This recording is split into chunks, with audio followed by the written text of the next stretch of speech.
హరే హరే రామ రామ హరే హరే కృష్ణ కృష్ణ రామ హరే రామ. బడసిని మోహనుడు ఎవరు?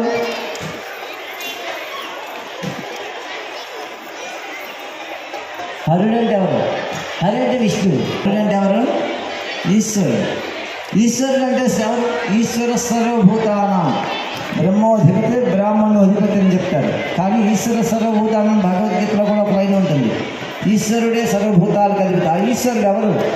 శంఖం పట్టుకున్నవాడా, త్రిశూలం పట్టుకున్నవాడా, ఢమరకం పట్టుకున్నవాడా, గద పట్టుకున్నవాడా, లేకపోతే హస్తం పద్మాక్షతం పట్టుకునేటువంటి వాడు ఎవరంటే సమస్తాన్ని ఎరిగినటువంటి వాళ్ళు ఎవరైతే ఉన్నారో వాడే ఈశ్వరుడు. వాడు శివుడా, అతను ఈశ్వరుడా, లేకపోతే విష్ణువా అనేటువంటిది లేదు. విష్ణువు అంటే సర్వవ్యాపకుడని మనం అర్థం చేసుకుంటాం. అర్థమైందా? కాబట్టి జయించి వర్షాన్ని తట్టుకొని వర్షాన్ని ఒక మూల పెట్టేసి వచ్చారు. మీరు పడితే పడి నువ్వెవడు, నేను వస్తా అన్నారు. నాకు ఒక లెక్క నువ్వు అన్నారు. ఏమన్నారమ్మా? నాకు ఒక లెక్క అన్నారు. అందుకే మీకు కృష్ణుడి జననం గురించి 2 నిమిషాలు చెప్తాను. చెప్పనా? దేవకి గర్భమున ఉదయించింది, దేవకి గర్భమున చతుర్భుజుడైన హరి, చతుర్భుజుడైన హరి శంఖ చక్ర గదా పద్మయుగధారి చిరుధరహాసముతోడా నిరంతర నిర్మల స్వభావముతోడా ఉదయించిన బాణింపగిది. ఏడు ఉదయించాడు అక్కడ. అదే యశోద కనిన్ అష్టభుజాకృతి శోభాయస్కృత మానసిని విష్ణుమాయా స్వరూపిణి కృష్ణ తేజోమయ సహితిని ఇక్కడ కృష్ణుడు ఈ అష్టభుజాలు కలిగినటువంటి ఆ యొక్క వైష్ణవ మాయతో పాటు కృష్ణ తేజస్సు పుట్టింది. ఇక్కడ ఆ పరమాత్మ ఇద్దరికి ఒకేసారి ఉదయించాడు. ఒకే కాలంలో ఒకే సమయంలో ఉదయించాడు. ఇక్కడెక్కడ దేవకి, ఇక్కడ యశోదకి అప్పుడు ఉదయించాడు. తేజో బిందువులా ఉదయించాడు. ఆవిడతో తేజో బిందువుగా అక్కడ రూపంతో ఉదయించాడు. అక్కడ రూపంతో ఉదయించాడు. పదం ఇది చెప్తున్నా. సున్నితమైన తత్వం వినాలి, తెలుసుకోవాలి. సుసూక్ష్మంగా అందులో ఉండేటువంటి అర్థాన్ని తెలుసుకోవాలని చిన్న విన్నపం చేస్తున్నా. పుట్టిన తేజస్సు ఉంది, ఇక్కడ పుట్టిన తేజస్సు ఉంది, అక్కడ పుట్టింది తేజస్సు. పుట్టగానే దేవకి ఒక్కసారి మూర్ఛపోయింది. వసుదేవుడు చూస్తున్నాడు, స్తోత్రం చేస్తున్నాడు. శాంతాకారం భుజగశయనం పద్మనాభం సురేశం విశ్వాకారం గగన సదృశం మేఘవర్ణం శుభాకాంతం కమలనయనం యోగి హృద్యానగమ్యం వందే విష్ణుం భవభయహరం సర్వలోకైకనాథం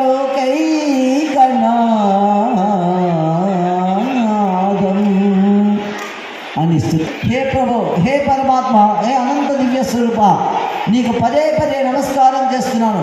నీ యొక్క దివ్య తేజస్సును ఉడిగించి చిన్న బాలునిగా దర్శనమివ్వమని. వసుదేవ దేవకి చూసింది, మళ్ళీ స్పృహ కోల్పోయింది. వెంటనే వసుదేవ సమయం మించిపోతుంది. ఒక బుట్టలో తీసుకొని ఇక్కడి నుంచి, నువ్వు బుట్టలు అంటే దాన్ని తీసుకొని ఇక్కడి నుంచి దాన్ని తీసుకొని రేపల్లిలో యశోద దగ్గర చేర్చు. యశోద దగ్గర ఉండబడి అష్టభుజి అయినటువంటి ఆ విష్ణుమాయ స్వరూపుని ఇక్కడ తీసుకురా అని చెప్పి వెంటనే అతను పట్టుకున్నాడు. పట్టుకొని గానే అందరూ అలాగే ఉన్నారు, కటకటాలు తెలుసుకున్నారు. విపరీతమైన ఘోరమైన వర్షం పడుతుంది. వర్షం కదా, పరమాత్మ చెప్పాడు, ఆయన తీసుకొస్తున్నాడు. ఆదిశేషుడు పద పెడుగుతున్నాడు.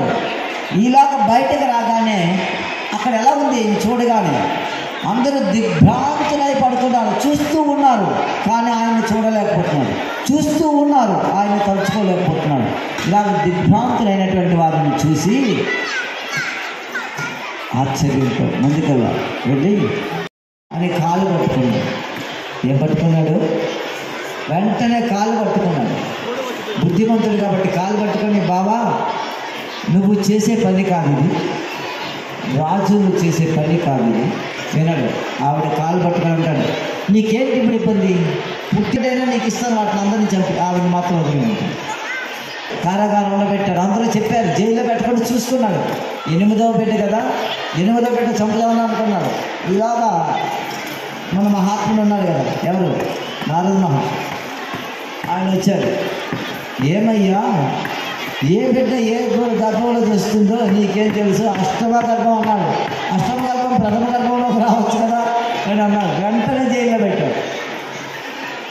జైల్లో పెట్టి ఆవిడ గర్భ అయిన తర్వాత వెంటనే దాన్ని కొట్టగానే చనిపోయాడు, వెళ్ళిపోయింది. అప్పుడు శ్రీమన్నారాయణని దేవతలంతా భాగవతాన్ని చదివి ఉంటే అవుతుంది, మూలం చదవండి. కృష్ణుడు పుట్టినప్పుడు ఎలా పుట్టాడు? కృష్ణుడు విష్ణువు 2 ఆకారాలుగా పుట్టడం జరిగింది. ఎలా వచ్చిందో నేను చెప్తాను. గర్భంలో నేను వస్తున్నాను చెప్పి నారాయణ రాగానే ఆమె యొక్క ముఖం వచ్చేసి వారిపోయింది. ఈ చంద్రబింబము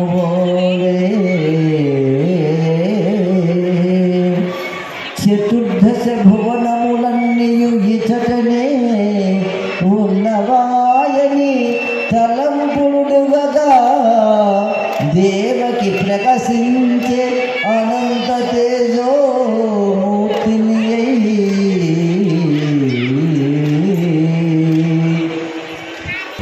కారణం ఏంటంటే చతుర్దశ భువనాధిపతి ఇందులో ఉన్నాడు. ఎక్కడున్నాడు? చతుర్దశ భువనాధిపతి ఇక్కడున్నాడు. ఈలోగా అక్కడ ఇక్కడ 7వ గర్భం గురించి చెప్పలేదు. అది అంటే పుట్టాడు, ఈవిడ గర్భం నుంచి రోహిణికి ట్రాన్స్ఫర్ అయింది, అవన్నీ తర్వాత ముందు అయిపోయింది కాబట్టి. అయితే అక్కడ గోకులంలో యశోదమాతయిన్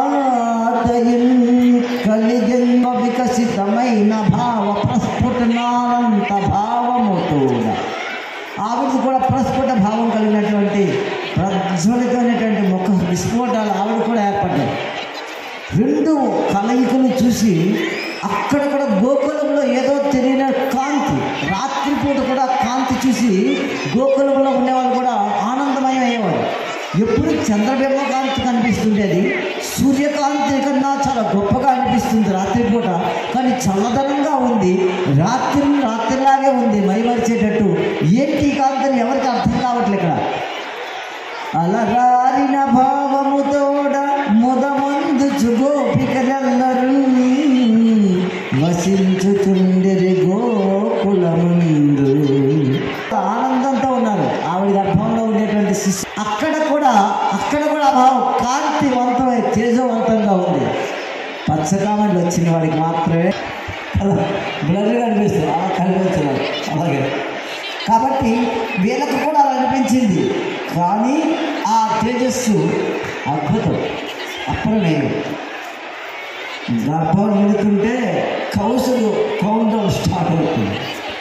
వాడికి నిద్ర వాడు చూస్తాడు, 9 నెలలప్పుడు వస్తాడు, 9 నెలలప్పుడు వస్తాడు, 9 నెలలప్పుడు 9 నెలలు రావాలన్నప్పుడు తెల్లవారిందా వర్షం పడింది అనుకో, గొడుగు పట్టుకోవాలా అక్కర్లేదు, గొడుగు లేదు, ఇలా పట్టుకుని వెళ్ళిపోతాడు. ఇలా పట్టుకొని ఇక్కడ వెళ్తూ ఉంటారు, చూస్తూ ఉంటారు. అందరూ కూడా రావాలని ఆర్ద్రత భక్తి ఉంటుంది. అక్కడ 9 నెలల దగ్గరికి వచ్చింది. ఎప్పుడా చూస్తుంది. రాణే సమయము వచ్చింది, రాణే సమయము వచ్చింది, శుభదిన యోగమందు అష్టగ్రహ కూటమి కలిగింది. ఏది వర్షం పడుతుంది, మేఘాలు ఉరుముతున్నాయి, ఇతర వర్షం పడుతుంది.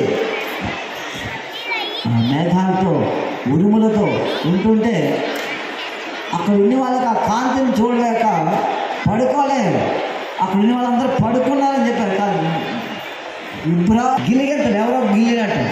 అరే ఎవరు గిలుతుందంటే ఎవరో లేరు, ఎవరు లేరు, ఇక్కడ లేరు, కనిపించదా ఏలియా అని అనుకుంటున్నారు వాళ్ళు. పాపం ఇదంతా చూసి కూడా అక్కడ వాడికి కౌశల్యం నిద్ర పట్టట్లేదు, వాడు చూస్తూనే ఉన్నాడు, అలాగే ఉన్నాడు. అక్కడ ఉండేటువంటి కారాగృహంలో ఉన్న వాళ్ళందరూ కూడా అలాగే చూస్తూ ఉన్నారు. ఆ విస్ఫోటాన్ని చూడగలరు కానీ, అలా ఉండగలరు కానీ దాన్ని ఎవరు ఆ కాంతిని చూడలేరు కదా. సూర్యుడు లాగుంటూ ఉండగలరు.